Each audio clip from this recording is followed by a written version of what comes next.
Hey, I'm Diana Taurasi from the Phoenix Mercury, and you're listening to the 3 Point Conversion Radio.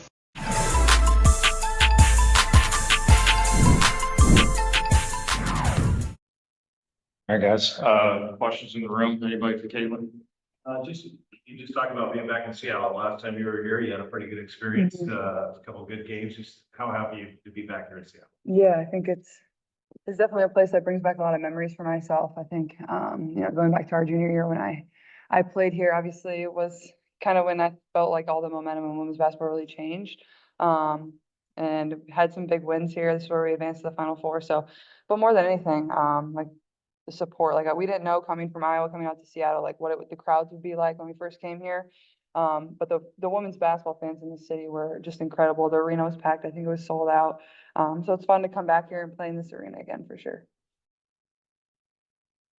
Sue Bird a couple of days ago said that she thinks you've faced more pressure than WNBA rookie ever. I was wondering, A, if you can speak to that pressure at all, and B, if you've had any conversations with Sue at all, what those have been like. Yeah, I think there's definitely pressure, but I mean, I don't think it's any different than stuff I faced in college and then coming in here. Like obviously I know there's going to be pressure and we're the youngest team, most inexperienced team in the league. So I think just giving ourselves grace and like I feel like our improvement from game 1 to game 4 has been immense. Just in that short period. I think this is like our 24th day together. We played 4 games against, maybe 2 of the 3 best teams in the league. So I think you have to kind of keep it all in perspective.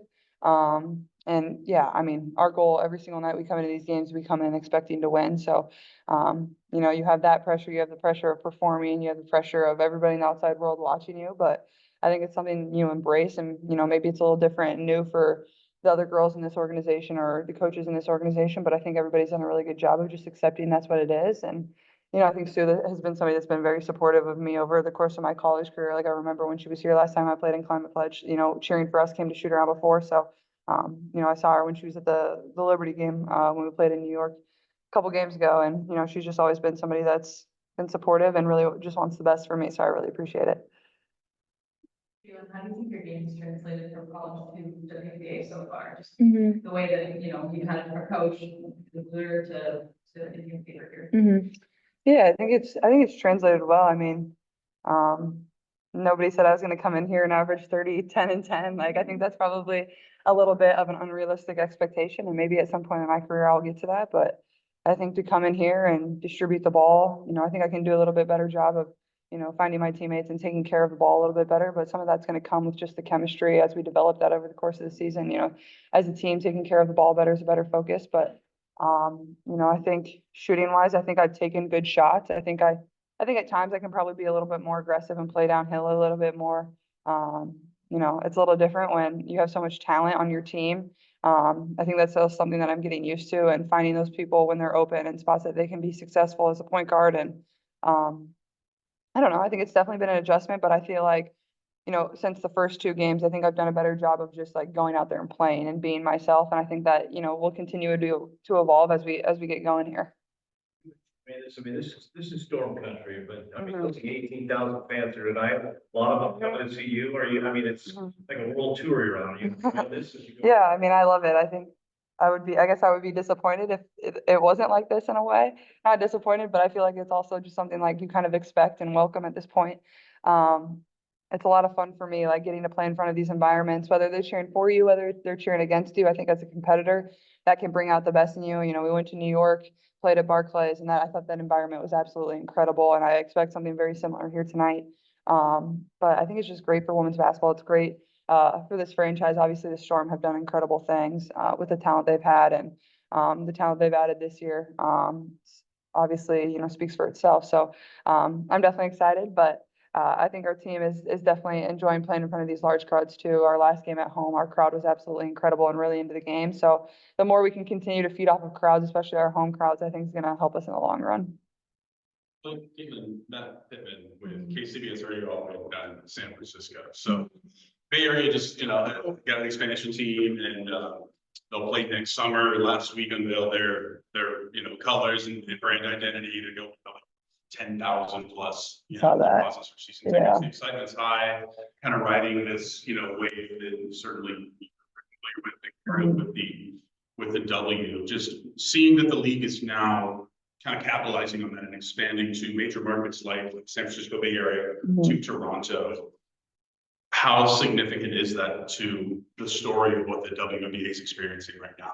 Yeah, I think it's obviously super important right now. I think just the steps that this league has taken even over the course of the last year, obviously announcing that expansion team, announcing the Toronto expansion team, the charter flights.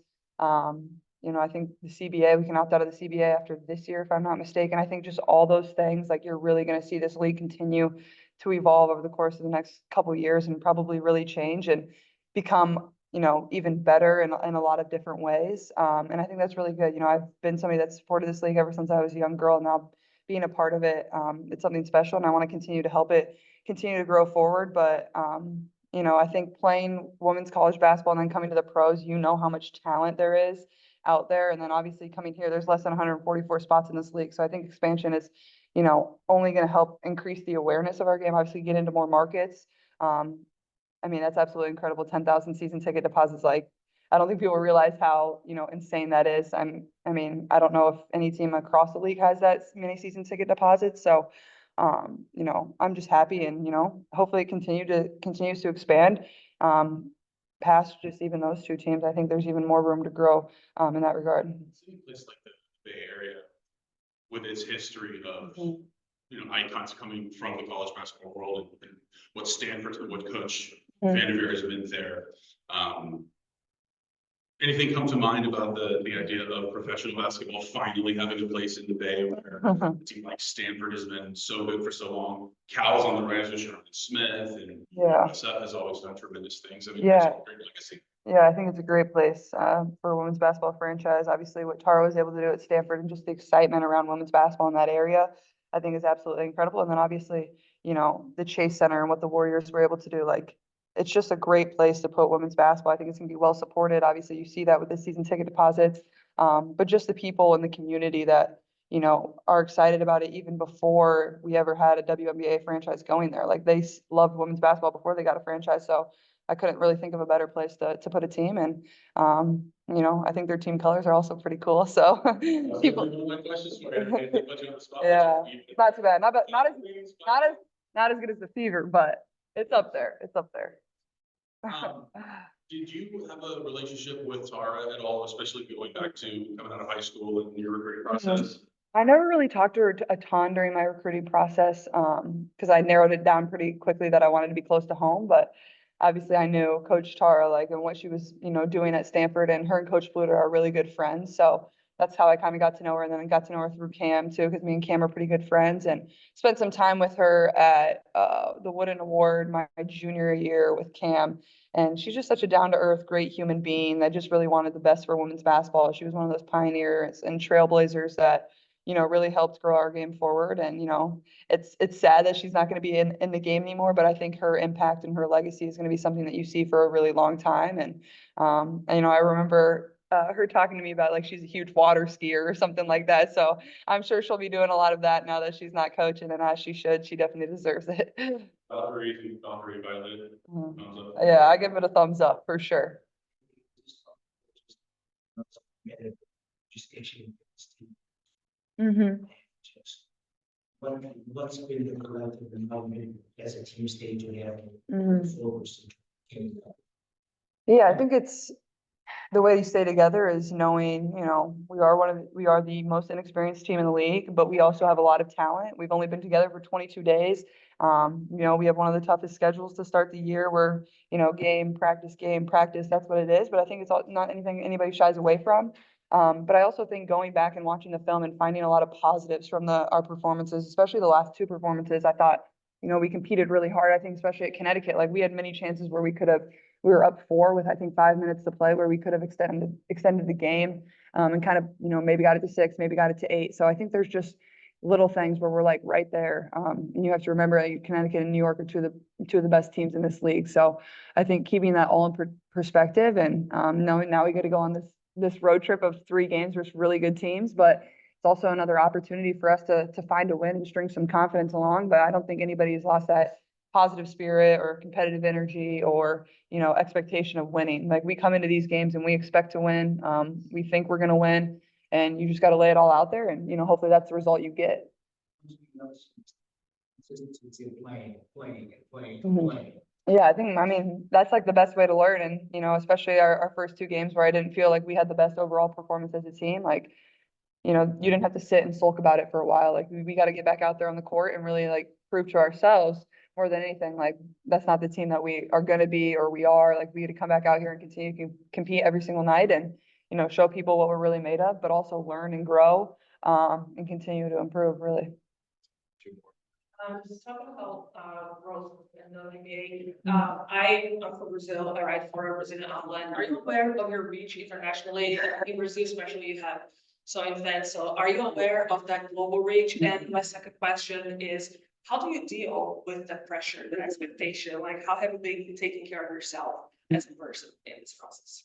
Yeah, I mean, it's definitely hard to like put into perspective the reach and the impact that you have, not only across the country, but really across the world. And, that's obviously something I hope and want to do, especially because we want to make women's basketball even more global than it already is and continue to impact people and young girls and young boys and show them, what basketball can do for their lives. So it's definitely hard to like put into perspective. And it's cool for me to have people that come up to me, not only from, all around the country, but, all around the world that say they're fans and love women's basketball and love the teams that I've been a part of. So that's definitely been really cool for myself. And I think the pressure thing is like, more than anything, I have to give myself a lot of grace. Like, obviously, I want to be perfect more than, anybody else wants me to be perfect. I'm probably the hardest critic of myself. So, I expect a lot of myself. The coaches expect a lot of me. I want to be great for my teammates more than anything. And I guess at the end of the day, like the only thing that really matters to me is the opinion I have of myself, the opinions that my teammates and my coaches have of me. And that's what's going to help this team be the best they can be. That's one. Mhm. Set an attendance record here, kind of pledge. Mhm. What would that mean for you to play in Mhm. and just the expectation of fans who have to see out?